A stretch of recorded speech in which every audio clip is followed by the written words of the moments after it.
മുതി അനന്തുവിൻ്റെ മരണം ഇപ്പോൾ ഒരു രാഷ്ട്രീയ വിവാദമായി മാറിക്കഴിഞ്ഞിരിക്കുകയാണ്. അനന്തു ഒരു CPM പാർട്ടി കുടുംബത്തിൽപ്പെട്ട രക്ഷിതാക്കളുടെ മകനാണ്. 15 വയസ്സാണ്. 10ാം ക്ലാസ്സിലേക്ക് എത്തുന്നു. വലിയ മോഹങ്ങളൊക്കെ ഉണ്ടായിരുന്ന ഒരു കുട്ടിയാണ്.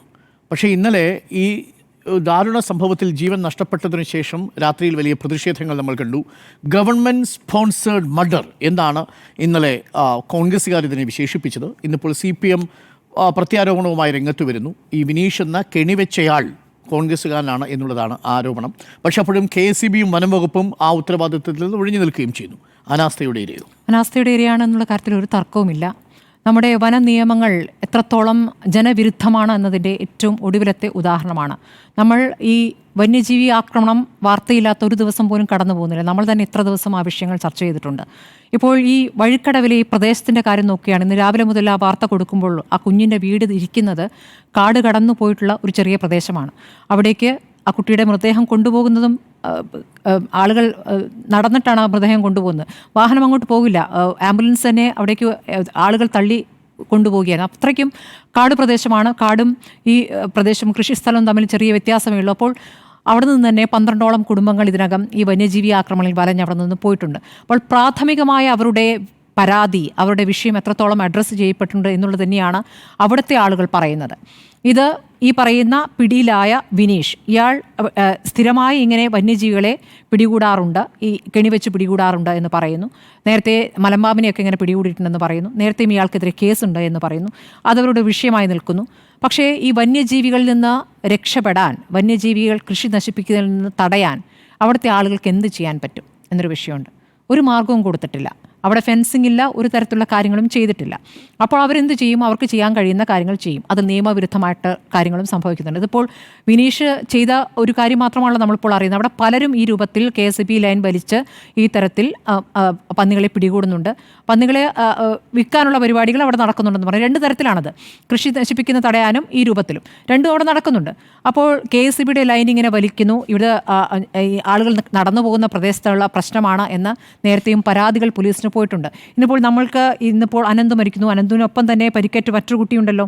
ആ കുട്ടിയുടെ അമ്മ ഇത് പോലീസിൽ പരാതിപ്പെട്ടിരുന്നു. പക്ഷേ പോലീസ് അതിന് പരിഗണിച്ചില്ല, അങ്ങോട്ട് വന്നുപോലും നോക്കിയില്ല എന്ന് പറയുന്നു. KSEBയ്ക്കും പലതവണ പരാതി കൊടുത്തു എന്ന് പറയുന്നു.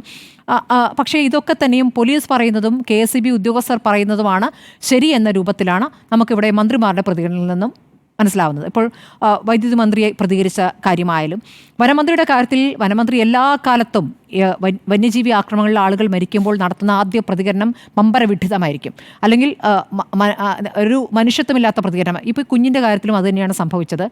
ഇത് ഒരു ഗൂഢാലോചനയാണെന്ന് പറയുന്നു. അവസരം ഉണ്ടാക്കിയതാണോ എന്ന് സംശയം എന്ന് പറയുമ്പോൾ ഒരു കുഞ്ഞിനെ, ഏത് രാഷ്ട്രീയ പാർട്ടിയായാലും ഒരു കുഞ്ഞിനെ കൊന്നുകൊണ്ട് ഈ തിരഞ്ഞെടുപ്പിൽ വിജയിക്കാം എന്നൊരു രാഷ്ട്രീയ പാർട്ടി, CPM ആയാലും കോൺഗ്രസ് ആയാലും BJP ആയാലും ഈ ഘട്ടത്തിൽ അങ്ങനെ വിചാരിക്കുമെന്ന് ഞാൻ കരുതുന്നില്ല. ആ രൂപത്തിൽ അതിനെ കാണുന്നത് തന്നെ ഏറ്റവും മോശമായ അവസ്ഥയാണ്. ഇനി ഇയാളുടെ രാഷ്ട്രീയ പാർട്ടി തിരഞ്ഞ് CPM പോയി. ആദ്യം CPMലെ പല നേതാക്കളും ഇതൊരു അപകടമാണ്, അപകടത്തിൽ ഇങ്ങനെയാണോ കാണേണ്ടതെന്ന് ചോദ്യം വരുന്നു. ഏതായാലും ഈ സംഭവം ഉണ്ടായ ഉടനെ തന്നെ ഈ പറഞ്ഞതുപോലെ എല്ലാ നേതാക്കളും അവിടെ തമ്പടിച്ചിരിക്കുകയാണ്. നിലമ്പൂരിൽ പ്രധാനപ്പെട്ട നേതാക്കളൊക്കെയുണ്ട്. അങ്ങനെ ഒരു നേതാവ് അവിടെ പ്രതിഷേധങ്ങൾക്കൊടുവിൽ അവിടെ നടത്തിയ കോൺഗ്രസ് നേരത്തെ 9 മണിക്ക് തന്നെ വലിയ പ്രതിഷേധം ഉണ്ടാക്കുന്നു. ആ പ്രതിഷേധത്തിന് ശേഷം അവർ പ്രവർത്തകരെ പോലീസ് അറസ്റ്റ് ചെയ്തതിൽ അവർക്ക് പരാതിയുണ്ട്. എങ്ങനെയാണ് വലിച്ചിഴച്ച് വണ്ടിയിലേക്ക് എറിഞ്ഞു എന്ന് പറയുന്നു. അപ്പോൾ ആ വിഷയത്തെ അഡ്രസ്സ് ചെയ്യാതെ ആ പ്രതിഷേധക്കാരെ പോലീസ് ക്രൂരമായി മർദ്ദിച്ചു എന്നുള്ളതാണ് പ്രതിപക്ഷത്തിൻ്റെ ഒരു ആരോപണം. പക്ഷേ ആ നേതാവ് ഇട്ട ഫോട്ടോയാണ് ഇപ്പോൾ നിലമ്പൂർ വഴിക്കടവിൽ, അത് ജ്യോതികുമാർ ചാമക്കാലയാണല്ലോ, നിലമ്പൂർ വഴിക്കടവിൽ KSEB അധികൃതരുടെ ഒത്താശയോടെ ലൈനിൽ നിന്നും വൈദ്യുതി നേരിട്ടെടുത്തൊരുക്കിയ പന്നിക്കണിയിൽ നിന്നും 15-കാരൻ ജിത്തു മരണപ്പെട്ടതിൽ പ്രതിഷേധിച്ച് നടത്തിയ സമരത്തിന് ശേഷം അർദ്ധരാത്രിയിൽ സുഹൃത്തുക്കളോടൊപ്പം എന്നൊരു പടമിടുമ്പോൾ ഒരു സമരം വിജയിച്ചു എന്നോ അതോ നമ്മൾ ഒരു വിഷയം ആദ്യം കണ്ടെത്തിയോ എന്നോ ഒരു സന്തോഷമാണോ അതിലുള്ളതെന്ന് സംശയിച്ചാൽ തെറ്റു പറയാൻ പറ്റില്ല. ആ രൂപത്തിലാണ് പടം കൊടുത്തത്. അത് അനൗചിത്യമായി എന്ന് തോന്നിയതുകൊണ്ടാവാം പിന്നെ ആ പടം പിൻവലിച്ചു എന്നാണ് കേൾക്കുന്നത്. അപ്പോൾ ഇല്ല. അപ്പോൾ ഈ രൂപത്തിൽ പടം ഇടുന്നു. അപ്പോൾ ഇതൊരു രാഷ്ട്രീയ ഒരു ആയുധമാക്കുന്നുണ്ട് അപ്പുറത്ത്.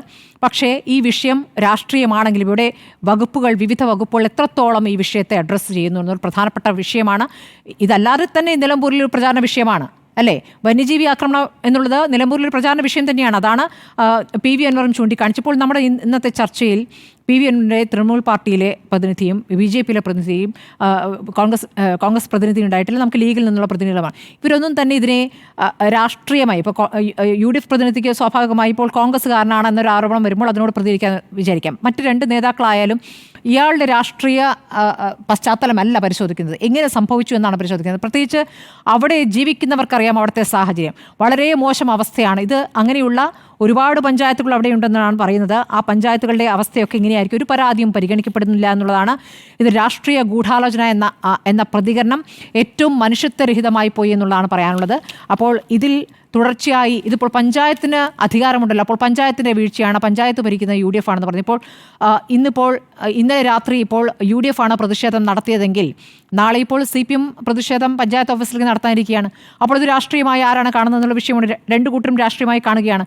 273 പഞ്ചായത്തുകളെ സംഘർഷ മേഖലയായി കേരളത്തിൽ തിരിച്ചറിഞ്ഞിട്ടുണ്ട്. അതിൽ 30 എണ്ണം ഹോട്ട്സ്പോട്ടുകളാണ്. അതിൽ എന്ത് കാര്യങ്ങൾ ഈ പ്രദേശങ്ങളുമായി ബന്ധപ്പെട്ട് വനം വകുപ്പ് ചെയ്തു എന്നുള്ള ചോദ്യത്തിന് ഇപ്പോഴും കൃത്യമായ മറുപടിയില്ല. റെയിൽ ഫെൻസിങ്, ആനക്കിടങ്ങ്, ആന മതിലുകൾ, ഇതൊക്കെ തന്നെയും ഒരു സങ്കല്പമായി അവിടെ നിൽക്കുന്നു. കോടികൾ കേന്ദ്രത്തിൽ നിന്ന് ലഭിച്ചിട്ടും അത് കൃത്യമായി ഉപയോഗിക്കുന്നില്ല എന്നുള്ള പരാതി അപ്പുറത്തുനിന്ന് ഉയരുന്നുണ്ട്. ഇതിലൊക്കെ കഴിഞ്ഞ മാസം വരെയും ഈ വനം വകുപ്പിൽ നിന്ന് വന്ന മറുപടി ഇതിൻ്റെ നിർമ്മാണം പുരോഗമിക്കുന്നു എന്നാണ്. എവിടെയാണ് പുരോഗമിക്കുന്നത്, ഏത് മേഖലയിലാണ് എന്ന് അറിയേണ്ടതുണ്ട്. ഇത് മലയോര കർഷകരെ സംബന്ധിച്ച് അവർക്ക് ആശ്വാസകരമായ ഒരു സാഹചര്യമില്ല. ഈ കുട്ടിയൊക്കെ എങ്ങനെയാണ് സ്കൂളിൽ പോയിരുന്നത്, എത്ര ദുർഘടമായ സാഹചര്യങ്ങളെ മറികടന്നാണ്. ഒന്നാമത് ദാരിദ്ര്യാവസ്ഥയാണ്. ഒരു സൈനികനാവണം എന്നുള്ള ആഗ്രഹത്തിൽ പഠിച്ചിരുന്ന കുട്ടിയാണ്, നന്നായി പഠിക്കുന്ന കുട്ടിയാണ്. ആ കുട്ടിയുടെ പാട്ട് നമ്മൾ കേട്ടല്ലോ. അപ്പോൾ ആ സ്കൂളിലേക്ക് പോകുന്ന വഴി ഏത് സമയവും ഈ വന്യജീവികൾ ആക്രമിക്കപ്പെടാമെന്നുള്ള സാഹചര്യത്തിൽ കൂടിയാണ് ആ കുട്ടി നടന്നു പോകുന്നത്.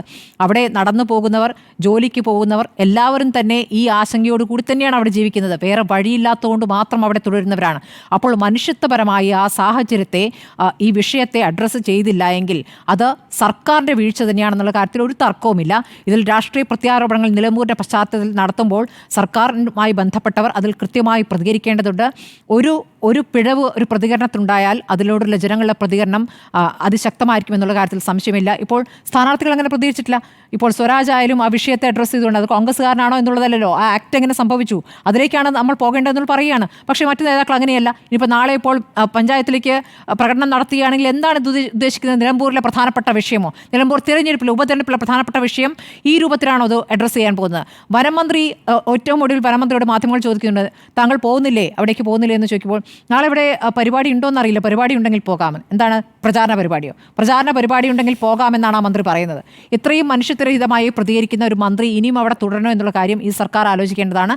സർക്കാരിനെ എല്ലാ കാലത്തിലും പ്രതിരോധത്തിലാക്കുന്ന ഒരു മന്ത്രി എന്നുള്ളതാണ്. അനാസ്ഥയുടെ ഇരയാണ് അനന്തു എന്നുള്ള കാര്യത്തിൽ ഒരു സംശയവുമില്ല.